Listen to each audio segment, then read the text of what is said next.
যেখানেই মানুষ আছে না কেন সেখানে আমাদেরকে দিনের দাওয়াত নিয়ে চলে যেতে হবে। দাওয়াতের ব্যাপারে কোনো বিকল্প নাই। দিন কায়েমের প্রথম স্তর হচ্ছে দাওয়াত। দিন কায়েমের প্রথম স্তর কি? দাওয়াত।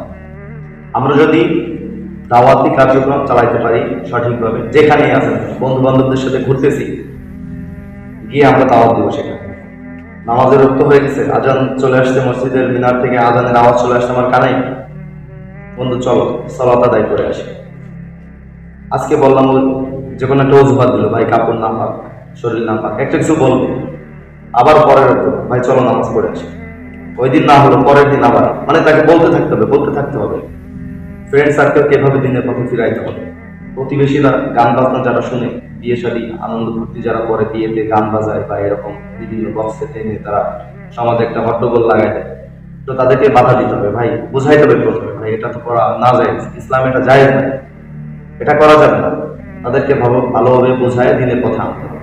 একবার দুইবার তিনবার পাঁচবার বোঝালে অবশ্যই মানুষ বুঝবে, কিন্তু হাল ছেড়ে দেওয়া যাবে না। দাওয়াতি কাজ অটল থাকার জন্য সবচেয়ে বড় বিষয় হচ্ছে ধৈর্য ধারণ করা।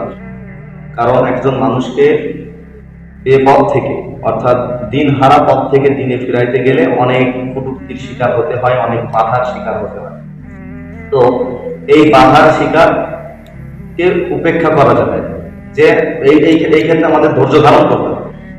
যে আমি যখন একজনকে দাওয়াত দিব যে ভাই চলো নামাজ পড়ে আসি, আরে ভাই যা তো তুই কয়দিন নামাজ পড়া দিছিস, এরকম যদি কথা বলে থাকে, আরে ধৈর্য, এখানে তার তর্ক করা যাবে না, হয়তো মুস্কি হাসতে হবে, আর ধৈর্য ধারণ করতে হবে। বুঝতে পারছেন? তো এই জন্য দাওয়াতি ক্ষেত্রে আমাদের প্রত্যেকটা ক্ষেত্রে, বন্ধু বান্ধব, প্রতিবেশী, আত্মীয় স্বজন, হ্যাঁ, ফ্যামিলি মেম্বার যারাই আছে না কেন, সবাইকে নামাজের দাওয়াত, হালাল হারামের নসিহত, জাহান্নামের ভয়, আল্লাহ তাআলার বিধানের ব্যাপারে জ্ঞান দেওয়া, রাসূলের সুন্নাত তরিকায় জীবনযাপন করার ব্যাপারে উৎসাহিত করা, এটা আমাদের কাজ। এটাই হলো মূল দাওয়াত। ঘর থেকে দাওয়াত শুরু করতে হবে, পাড়া থেকে দাওয়াত শুরু করতে হবে, গ্রাম থেকে দাওয়াত শুরু করতে হবে, ইউনিয়ন ভিত্তিক দাওয়াত শুরু করতে হবে, উপজেলা ভিত্তিক, জেলা ভিত্তিক, একদম এইভাবে করতে করতে করতে পুরো দেশব্যাপী থেকে পুরো বিশ্বব্যাপী আমাদের দাওয়াত কার্যক্রম চালাতে হবে। করা যাবে না ইনশাআল্লাহ?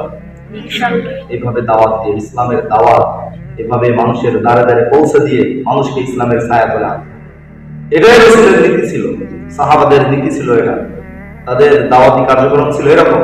আজকে আমাদের দাওয়াতি কার্যক্রম একজন নামাজ পড়তে ব্যাস ওই পর্যন্তই শেষ, দিনের ব্যাপারে অবশ্য ওই পর্যন্ত শেষ।